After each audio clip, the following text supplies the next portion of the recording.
கர்த்தருடைய பரிசுத்த நாமத்திற்கு மகிமை உண்டாவதாக. இன்றைய வசனம் 4:1-12 கூட, உன்னை நான் சிறுமைப்படுத்தினேன், இனி உன்னை சிறுமைப்படுத்தாதிருப்பேன். நாளில் கூட இந்த வார்த்தை கேட்குற ஒவ்வொருத்தர் வாழ்க்கையிலையும் கடந்த வருடங்கள் நீங்கள் போன பாதையெல்லாம் ஒரு சிறுமைப்பட்ட பாதையாக இருக்கலாம், உடைந்து போன ஒரு வாழ்க்கையாக இருக்கலாம். எந்தெந்த இடத்தெல்லாம் குடும்பத்தில் சிறுமைப்படுத்தப்பட்டு இருக்கலாம், சபையில் சிறுமைப்படுத்தப்பட்டு இருக்கலாம், சொந்தத்தில் சிறுமைப்படுத்தப்பட்டு இருக்கலாம், இல்லை வேலை ஸ்தலத்தில் சிறுமைப்படுத்தப்பட்டு இருக்கலாம். அப்போ எந்தெந்த இடத்தெல்லாம் நீங்கள் சிறுமைப்பட்டு இருந்தீங்களோ, இந்த புதிய வருடத்தில் வந்திருக்கிற உங்கள் வாழ்க்கையில் ஆண்டவர் என்ன பண்ண போகிறேன்னா, இனி உன்னை நான் சிறுமைப்படுத்த மாட்டேன், இனி உன்னை நான் சிறுமைப்படுத்த மாட்டேன். அப்போது இப்போ உன்மேல் இருக்கிற அவன் நுகத்தை முறித்து உன் கட்டுகளாக இருப்பேன். அப்போ எந்தெந்த காரியத்தில் பிசாசு அவன் நுகத்தை உங்கள் மேலே வச்சுருக்கானோ, எந்தெந்த காரியத்தில் உங்கள் குடும்பத்தில் உங்களுக்கு விரோதமாய், குடும்பத்துக்கு விரோதமாய் பொல்லாத சத்ருவோட நுகம், பிசாசோட நுகம் உங்கள் குடும்பத்தின் மேலே இருக்கோ, அந்த நுகத்தெல்லாம் கர்த்தர் முறித்து உங்கள் வாழ்க்கையில் இருக்கிற எல்லா கட்டுகளை ஆண்டவர் அறுத்து போட போகிறார். கர்த்தர் விடுதலையாக்க போடுகிறார். அப்போ பிசாசு எந்த வகையில் நமக்கு விரோதமாக நம்மளை கட்டி வச்சுருக்கான்னு நமக்கு தெரியாது. அப்போ கர்த்தர் மாத்திரம்தான் அறிவார்.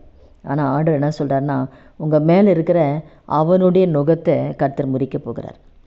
அவனுடைய நுகத்தை முறித்து உங்களை கட்டி வச்சிருக்கிற எல்லா கட்டுகளை கர்த்தர் அறுத்து போட போகிறாரு. உங்களுக்கு ஒரு விடுதலையை கர்த்தர் கொடுக்க போகிறாரு. சிறுமைப்பட்ட இடத்துலே எந்தெந்த இடத்துலாம் நீங்கள் சிறுமைப்பட்டீங்களோ, சிறுமைப்பட்ட இடத்துல தேவன் உங்களை உயர்த்த போகிறார். தாவீதோட வாழ்க்கையில் கூட பெற்ற தாய் தகப்பனையே அவங்கள தாவீதை ஒதுக்கிட்டாங்க, கூட பிறந்தவங்களும் ஒதுக்கிட்டாங்க.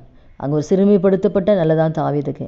ஆனால் எந்த இடத்துல, எந்த குடும்பத்தில் சிறுமைப்படுத்தப்பட்டானோ தாவீது, அதே குடும்பத்தார் மத்தியில் சாமுவேலை கொண்டு ஆண்டவர் ஆடு மேய்த்து கொண்டு இந்த தாவீதை வரவழைத்து ராஜாவாய் அபிஷேகம் பண்ணுகிறார்.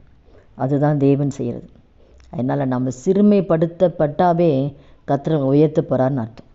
வேலையில் சிறுமைப்படுத்தப்படுறீங்களா, கர்த்தர் அதே இடத்துல உங்களை உயர்த்த போகிறாரு. உயர்வு எந்த மனுஷனாலும் கிடையாதுங்க, கர்த்தர்கிட்ட மட்டும்தான் வரும். அதனால் சிறுமைப்பட்ட அதே வேலை ஸ்தலத்தில் கர்த்தர் உங்களை உயர்த்துவார், குடும்பத்தில் உயர்த்துவார். எந்த இடத்துல நீங்கள் வெட்கப்பட்டு நின்னீங்களோ அந்த இடத்துல கர்த்தர் உங்களை உயர்த்த போகிறார். ஜெபிக்கலாமா? சோர்ந்து போகாதீங்க. சீக்கிரம் தேவன் உங்களை வாழ்க்கையில் பெரிய காரியத்தை செய்ய போகிறார். ஜெபிக்கலாம். துதிகள் மத்தியில் மாசம் செய்கிற நல்ல தகப்பனே, இயேசு கிறிஸ்து நாமத்தில் சமூகத்தில் வருகிறோம். அப்போ அதனால் அந்த வார்த்தை கேட்குற ஒவ்வொருத்தர் வாழ்க்கையில் ஆண்டவரை அப்போ யாரெல்லாம் ஒரு சிறுமைப்படுத்தப்பட்ட நிலைமையில் போய் கொண்டு இருக்கிறாங்களோ, இனி ஆண்டவர் வாழ்க்கையிலே ஆண்டவரை நீங்கள் சிறுமைப்படுத்த மாட்டேன்னு வாக்கு கொடுத்துருக்கீங்கப்பா. நிச்சயமாக நீ வருகிற நாட்களில் வெட்கப்பட்ட அதே இடத்துல என் பிள்ளைங்களை நீங்கள் உயர்த்தி ஆஸ்வதிக்க போகிற தயவுக்காய் கோடி கோடி ஸ்தோத்திரம். வேலையில் இல்லை, குடும்பத்தில் இல்லை, ஆண்டவர் சபையில் எந்த இடத்துல சிறுமைப்பட்டு இருந்தாலும் என் பிள்ளைங்களை கர்த்தர் உயர்த்தி ஆசீர்வதித்து மேன்மைப்படுத்துங்க. இயேசுவின் நாமத்தில் ஜெபிக்கிறோம் நல்ல பிதாவே, ஆமேன். கர்த்தர் நாமத்துக்கு மகிமை உண்டாவதாக.